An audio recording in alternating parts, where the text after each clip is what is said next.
আসসালামু আলাইকুম প্রিয় দর্শক, দুদিনের মাথায় উপদেষ্টা মাহফুজ আলমের আরও একটা স্ট্যাটাস নিয়ে আজ আমি কথা বলতে চাই।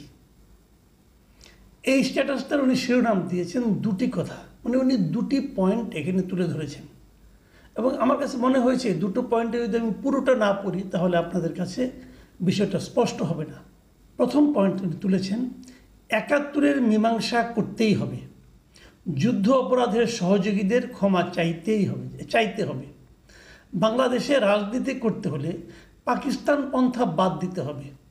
পাকিস্তান এদেশে গণহত্যা চালিয়েছে, পাকিস্তান অফিসিয়ালি ক্ষমা চাইল, তদুপরি আবারও ক্ষমা চাইতে রাজি হলেও যুদ্ধ অপরাধের সহযোগীরা এখনও ক্ষমা চায়নি। ইনিয়ে বিনিয়ে গণহত্যার পক্ষে বয়ান উৎপাদন বন্ধ করতে হবে। জুলাইয়ের শক্তির মধ্যে ঢুকে স্যাবোটাজ করা বন্ধ করতে হবে। সাফ দিলে আসতে হবে। এলো একটা কথা। দুই, মানে ওনার দ্বিতীয় কথাটা কি, মুজিববাদী বামদের ক্ষমা নাই, লীগের গুম খুন আর সাপ্লায় মোদি বিরোধী আন্দোলনে হত্যাযজ্ঞের মস্তিষ্ক এরা 36th ডিভিশন। জুলাইয়ের সময়ে এরা নিকৃষ্ট দালালি করেও এখন বহাল তবিয়তে আছে। আজ পর্যন্ত মুজিববাদী বামেরা কালচারালি ও ইন্টেলেকচুয়ালি জুলাইয়ের সাথে গাদ্দারি করে যাচ্ছে। দেশে বসে জুলাইয়ের পক্ষের শক্তির বিরুদ্ধে এরা চক্রান্ত করেই যাচ্ছে। লীগের এ সকল বিটিমও শীঘ্রই পরাজিত হবে। অন্য কারো কাঁধে ভর করে লাভ নেই। দুটো পয়েন্টে কিন্তু আমার কাছে গুরুত্বপূর্ণ মনে হয়েছে এবং দুটো পয়েন্টেই মিস্টার মাহফুজ আলম টার্গেট করেছেন সহযোগীদের, মানে মূল অপরাধীদের না, মূল অপরাধে যারা নাকি সহযোগিতা করেছে তাদের, মানে ৭১-এর গণহত্যায় যারা সহযোগিতা করেছে তাদেরকে টার্গেট করেছেন। ২৪-এর যে হত্যা হয়েছে, গণহত্যা হয়েছে, গুম খুন হয়েছে, এদেরকে যারা সহায়তা করেছে, সহযোগিতা করেছে, ইন্টেলেকচুয়ালি তাদের পক্ষে কথা বলেছে, তাদেরকে টার্গেট করেছেন। আমি কিন্তু মাহফুজ আলমের এই যে স্ট্যাটাস এবং স্ট্যাটাসের দুটো পার্ট নিয়ে কিন্তু আমি বেশ সন্তুষ্ট। আমি নিজেও কিন্তু মনে করি যে একটা অপরাধী শুধু জাত অপরাধী, কিন্তু সেই অপরাধীকে যারা সহযোগিতা করে তাদের অপরাধ কিন্তু মূল অপরাধীর চেয়ে কোনো অংশে কম নয়। এখন মাহফুজ আলমের এই কথাটার আমি একটু বিশ্লেষণ করতে চাই।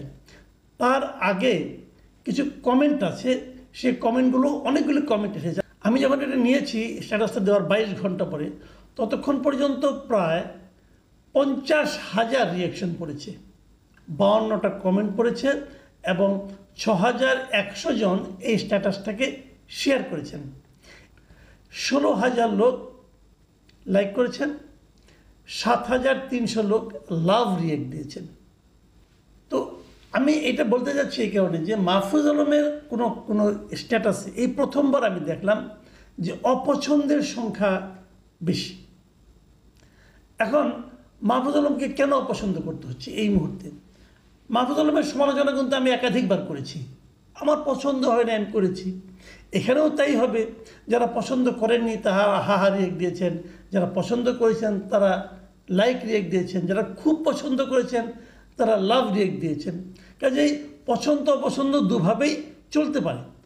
তো এখন আমি বরং এর অনেকগুলো কমেন্ট যে বললাম, যে কোনো কমেন্ট আসছে, আমি কয়েকটা কমেন্ট একটু আপনাদেরকে পড়ে শোনাতে চাই।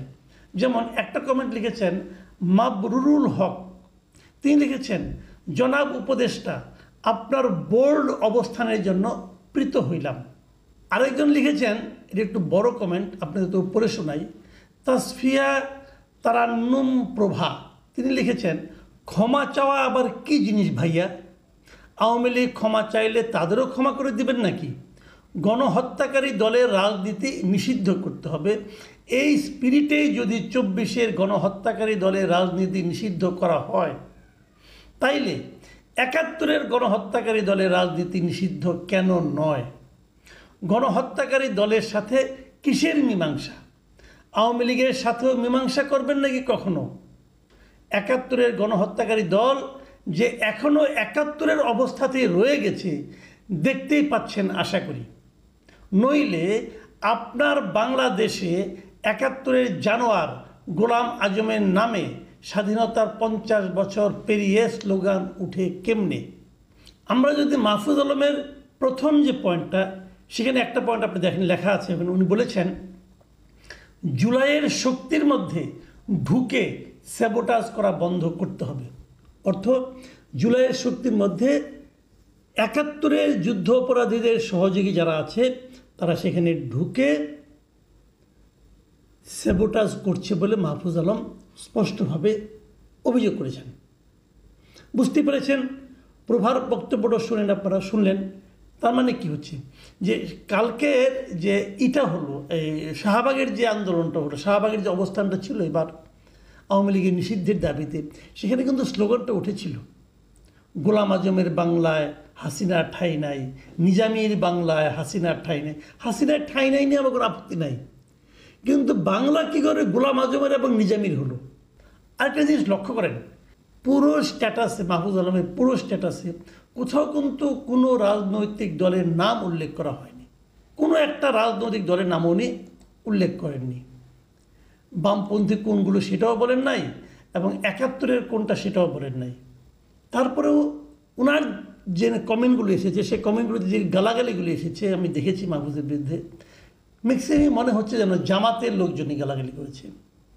এবং আমি একটা ভিডিও দেখলাম এর মধ্যে, সেই ভিডিওতে প্রায় ছোট্ট একটা ভিডিও, একজন স্টুডেন্টের মতো মনে হলো, ইয়াং লোক, তার আশেপাশে আরও কয়েকজন আছে, এবং তারা মাহফুজ আলমকে খুবই অশ্লীল ভাষায় গালাগালি করলেন। এবং সেখানে ওই ছেলেটা বললেন যে মাহফুজ আলম, দেশটা কি তোর বাবার? একজন দেশের বাবা দেশকে তার বাবা বলে মনে করেছিল, তাকে দেশ ছেড়ে পালাইতে হয়েছে, তোকেও পালাইতে হবে যদি তুই তোর এই বক্তব্য প্রত্যাহার না করস। তুই তো কারি একদম বাচ্চা একটা ছেলে, বয়সে মাহফুজের চেয়ে কমপক্ষে বছর দশকে ছোট হবে হয়তো বা। তো কী বক্তব্য সে দিয়েছে মাহফুজ, এটা কেন প্রত্যাহার করতে হবে? এখানে আরেকজন লোক ওনার স্ট্যাটাসে আরেকজন লোক কমেন্ট করেছেন, আইনুল হক, তিনি লিখেছেন এই পোস্টে কোথাও জামায়াতের নাম নাই, কিন্তু জামাতিরা খেপেছে। তারা কি যুদ্ধ অপরাধের সহযোগী পাকিস্তানপন্থী নাকি মুজিববাদী বাম? খুব ইন্টারেস্টিং কিন্তু কমেন্টটা, যে মাহফুজ আলম দুইটা পক্ষের কথা বলেছে, দু ধরনের সহযোগীর কথা বলেছেন, মুজিববাদী বাম এবং পাকিস্তানের যুদ্ধ অপরাধের পাকিস্তানিদের সহযোগী। তাহলে জামাত কেন খেপলো? জামাতের গায়ে কেন লাগলো? মাহফুজের স্ট্যাটাস জামাতের গায়ে কেন জ্বালা ধরালো? এই যে বিষয়গুলো নিয়ে আলোচনা হচ্ছে, আমি মাহফুজ আলম একটা জিনিস লক্ষ্য করেছি, আমার কাছে এই লোকটাকে একটা জায়গায় আমার পছন্দ হয়, উনি যেটা বিশ্বাস করেন উনি অকপটে বলতে চান। ওনার বিশ্বাসে ঝামেলা থাকতে পারে, আমি অনেকগুলি বিষয়ে সমালোচনা করেছি, আমার কাছে মনে হয়েছে আমি করেছি, আমার মনে হয়েছে সেগুলোতে বিশ্বাসেই ঝামেলা আছে, হতে পারে। আবার এখানেও দেখছি ওনার বিশ্বাসটা আরেক ধরনের, উনি কিছু কিছু ক্ষেত্রে একজন অনমনীয়। তার এই অনমনীয়তা অথবা নিজের বিশ্বাস অনুযায়ী বক্তব্য দিতে পারার সাহস থাকাটা, আপোষকামিতার গড্ডালিকা প্রবাহে গা না ভাসানোটা, এটা আমার পছন্দ। এবং আমি মাহফুজ আলমকে ধন্যবাদ জানাচ্ছি যে সত্যি কথা বলার জন্য। এবার যে কথাটা বলে আমি শেষ করব, সেটা হলো ওই প্রভা যে কথা বলেছেন যে যদি ক্ষমা চাইলেই সমাধান হয়ে যায়, তাহলে আওয়ামী লীগও ক্ষমা চাইতে পারে। আর যদি ক্ষমা চাইলেও বিচারের মুখোমুখি করা হতে পারে, তাহলে জামাতকেও কেন বিচারের মুখোমুখি করা হবে না? প্রায়ই আওয়ামী লীগকে যারা নিষিদ্ধ করতে চায় তারা প্রায় সেই জার্মানির নাৎসি বাহিনীর কথা উদাহরণ হিসেবে টানে, এবং 40 বছর 50 বছর পরে বিচার হয়েছে সেটাও বলে। তাহলে জামাতেরটাও কেন হবে না দল হিসেবে? এটা হলো এক ধরনের বক্তব্য। আর যে জায়গাটা আমার বিরোধিতা, বেসিক যে জায়গাটা বিরোধিতা, আমি সেই জায়গাটা নিয়ে বলি। আমি মনে করি যদি কেউ কোনো ভূমিকা রেখে থাকে যে কোনো আন্দোলনের সঙ্গে, যদি কারো ভূমিকা খারাপ হয়ে থাকে, যদি সে হত্যার মদতদানকারী ব্যক্তি হয়ে থাকেন, তার বিচার হওয়া উচিত। যে কোনো অপরাধের বিচার হওয়া উচিত, কিন্তু ব্যক্তির বিচারের নামে দলকে নিষিদ্ধ করার আমি বিপক্ষে। সেটা জামাতকেও নিষিদ্ধ করার বিপক্ষে, আওয়ামী লীগকেও নিষিদ্ধ করার বিপক্ষে, এমনকি হিজবুত তাহরিরকে যে নিষিদ্ধ করা হয়েছিল আমি সেটারও বিপক্ষে। আমি মনে করি দলকে নিষিদ্ধ করার দায়িত্ব হলো জনগণের, সরকারের নয়, কোনো আদালতের নয়। মানুষ নিষিদ্ধ করবে, জনগণ তাকে নিষিদ্ধ করবে, এটা আমার অপিনিয়ন। আমার অপিনিয়ন যারা ভুল মনে করবেন তারা আমার সমালোচনা করবেন, যারা সঠিক মনে করবেন তারা মনে করবেন, কোনো সমস্যা নেই। কিন্তু আমি এভাবে ভাবি। আমি একটা উদাহরণ প্রায়ই দিই, সেটা আমি আবার উদাহরণটা বলেই শেষ করি। ধরা যাক একটা বাস একটা শিক্ষা প্রতিষ্ঠানের পাশ দিয়ে যাচ্ছিল, বাসের নিচে চাপ বেপরোয়াভাবে যাচ্ছিল, একজন স্টুডেন্ট বাচ্চা পড়ে মারা গেছে। সমস্ত স্টুডেন্টরা দৌড়ে যেয়ে বাসটাকে থামিয়েছে, ধরেছে। স্টুডেন্টদের কাজ কি? চালককে ধরে আইন প্রয়োগকারী সংস্থার কাছে দেওয়া, আদালত বিচার করবে, চালকের কি বিচার হবে। কিন্তু আপনি কি বাসটাকে পুড়িয়ে দেবেন? যদি বাসটাকে পুড়িয়ে দেন, এই বাস কি কেবল মানুষই মারে? এই বাসকে অন্য কোনো কাজ করে না? বিষয়টা এভাবে দেখুন, বাস যে চালাচ্ছিল সে অপরাধী, দল যারা পরিচালনা করছিল তারা অপরাধী, তাদের সবাইকে বিচারে আওতায় আনেন।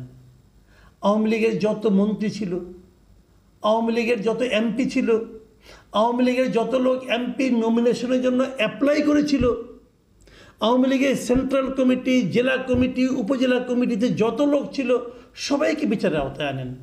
কিন্তু এর বাইরে যারা আওয়ামী লীগ করেছে, আওয়ামী লীগকে সমর্থন করেছে, একই কথা আমি বলছি জামাত সম্পর্কেও। জামাতে যারা অপরাধ করেছে তাদের বিচার তো হয়েছে, যারা অপরাধ করেনি তাদেরকে, জামাতকে আপনি নিষিদ্ধ করতে চাইবেন কেন? এই জায়গাটাতে আমার পয়েন্ট। আমি দল নিষিদ্ধের পক্ষে নই। যারা দল নিষিদ্ধের পক্ষে তারা বলতে পারেন, বাট আমার কথা হলো আপনি এক চোখে নুন আরেক চোখে তেল বেচতে পারবেন না।